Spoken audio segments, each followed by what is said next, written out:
Agenda, 5º ano, 10 de junho de 2020. Componente curricular, arte. Objeto do conhecimento, histórias em quadrinhos, quadro a quadro.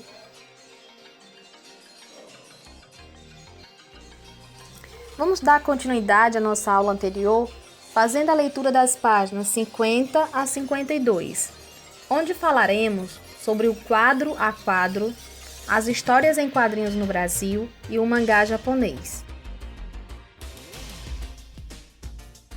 Como vocês sabem, as histórias em quadrinhos já tem bastante tempo que conquista fãs no mundo inteiro. Foi a partir da década de 1930 que surgiram os primeiros super-heróis. Um dos mais conhecidos é sem dúvida o Superman ou Super-Homem, um ser de outro planeta que veio ajudar os humanos.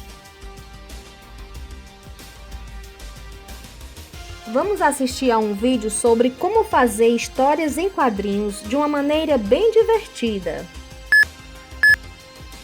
Primeiro, para fazer um bom quadrinho, você precisa ter uma ideia. Você precisa pensar numa cena. Depois a gente vai criar o roteiro, que é pensar quadro a quadro como vai ser contada a nossa história. Só que para contar a história, a gente precisa dos personagens. Então a gente precisa criar os nossos personagens. Eles vão ter aspectos físicos, que é a forma dele, e aspectos psicológicos, se ele é medroso, se ele é malvado. Outro recurso dos quadrinhos é a escrita. Então, a gente faz a escrita dentro de balõezinhos. Esse balãozinho é para fala, esse é para o pensamento, para grito. Além de nós termos também as onomatopeias, os barulhos que são feitos durante a história. Então a gente tem vários exemplos, o Zezinho como de dormir, o Pou para um soco, toque-toque para batida. Para enquadrar os nossos personagens, a gente tem os planos dos quadrinhos. Então o primeiro plano mostra tudo geral, como a história vai ser mostrada.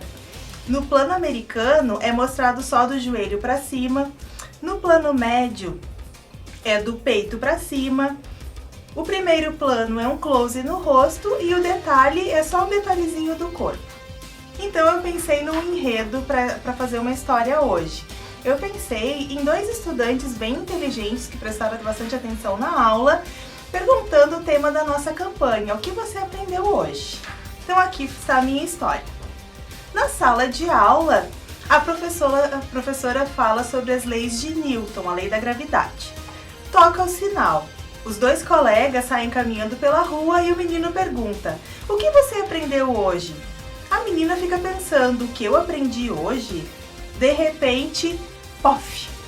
Caiu uma maçã na cabeça da menina. Aí então ela disse meio tonta, o que eu aprendi hoje era que Newton tinha razão. Fim. Eu espero que vocês tenham gostado. No Brasil, o rádio e a televisão influenciaram no universo das histórias em quadrinhos, migrando muitas de suas personagens para as páginas das revistas. Surgiram também, ao longo dos anos de 1960, as revistas com as personagens que se tornaram clássicas do público infantil, como o Menino Maluquinho, Pererê de Ziraldo e Turma da Mônica de Maurício de Souza.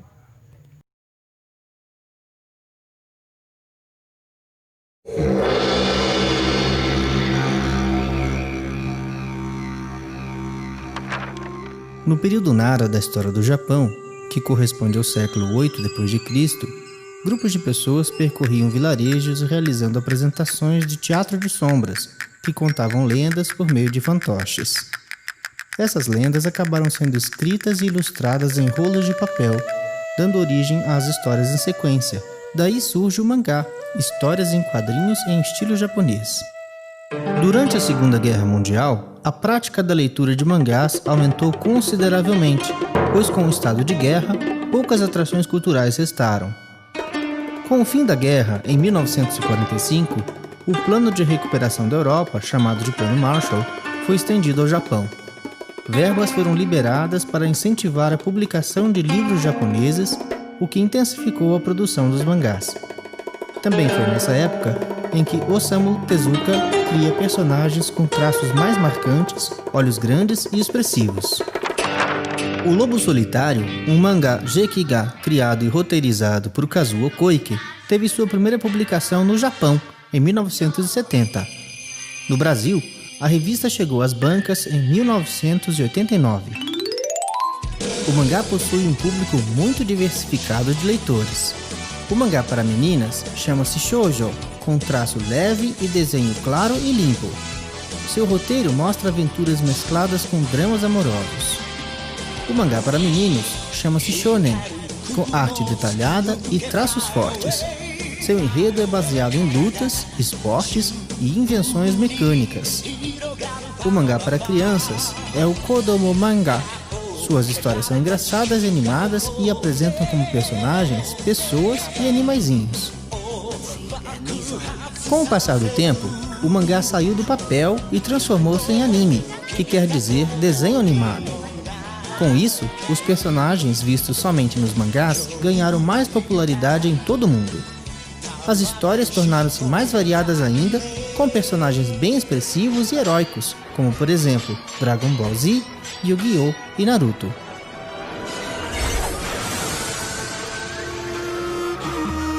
Shuji Seto Takeguma, ou Cláudio Seto como era conhecido, foi roteirista e desenhista. Dedicou-se a diversos estilos de histórias, como de samurais, terror, policiais e de temas adultos. Foi um dos pioneiros do estilo mangá no Brasil, através da revista O Samurai. Publicou lendas e fábulas do Japão, além de organizar os festivais da comunidade japonesa em Curitiba. Vocês conhecem o mangá japonês? Já vimos um pouco sobre ele na aula anterior. O mangá é muito antigo, mas se popularizou no Japão na década de 1950. Mangá significa desenho espontâneo e, assim como os animes inspirados nos mangás, abordam diversos assuntos tanto para crianças como para adultos. Vocês já viram alguma revista de mangá? Já assistiram pela TV algum desenho ou jogaram algum jogo desse estilo? Atividade no caderno. Agora é a sua vez de criar uma história em quadrinhos.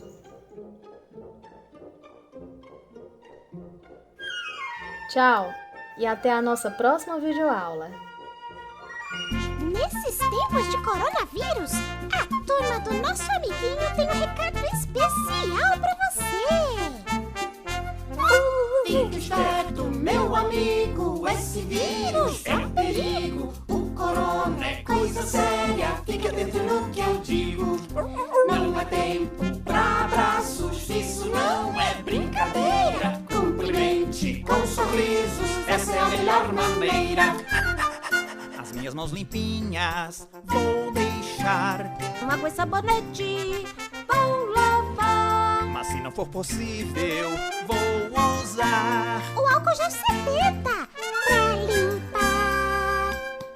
Se estiver com gripe, cuide já. Tampe o nariz e a boca pra espirrar. Deixe a janela aberta pra ventilar. E fique na sua casa pra não espalhar.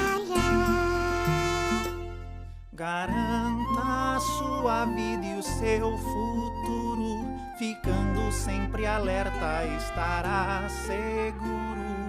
Fique esperto, meu amigo, ouça o que a gente diz. Não coloque a mão na boca, nos seus olhos ou nariz. Fique esperto, meu amigo,